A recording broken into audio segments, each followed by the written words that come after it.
A suspect in a horrendous beating caught on video is in court. A judge set Kianna McMeans' bond at $50,000 today. Two women in Winton Hills were attacked, stripped, and robbed.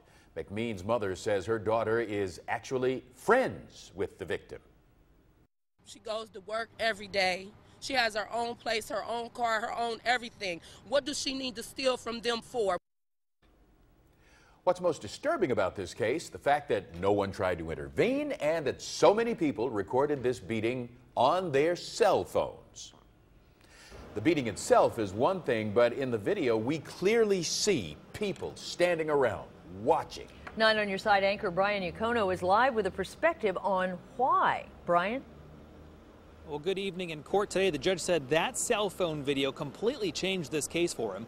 So we wanted to know why, culturally, we see people standing around watching an attack or a beating instead of jumping in to help. The 25-year-old mother of 6 stood before a judge as he explained this case is far more serious than he originally thought and stretches beyond a robbery. The state goes so far as to say Kianna McMeans is a danger to the community. She's being held now on 2 counts of aggravated robbery. Here's the video at the heart of this case. We've blurred it to protect the victims, who were stripped of their clothing and beaten. It's clear that the two on the ground, for one reason or another, are no longer part of the group and so are viewed as not human. We also showed the video to Dr. Steven Strakowski from UC Health.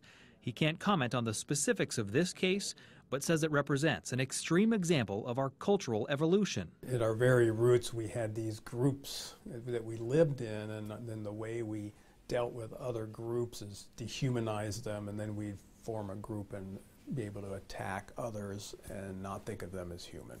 We know what is happening is wrong, yet clearly there are people standing around, watching, recording, and doing nothing to help. The doctor says our obligation lies with the group we are part of. So it becomes okay to just sit there with my phone and film something rather than step back and say, wait a minute, I need to help these people. Now, the doctor went on to tell me that because we have such easy access to cameras and phones, it may appear that cases like this are happening more often, but he believes that as a society, we're tolerating less of it. Brian Yacono, 9 on Your Side, live downtown. All right, thank you, Brian. Police are trying to find Jaquita Phillips. They say she stomped on a victim's head. Officers are also looking for at least 6 other suspects. Call Crime Stoppers at 513-352-3040 if you think you can help.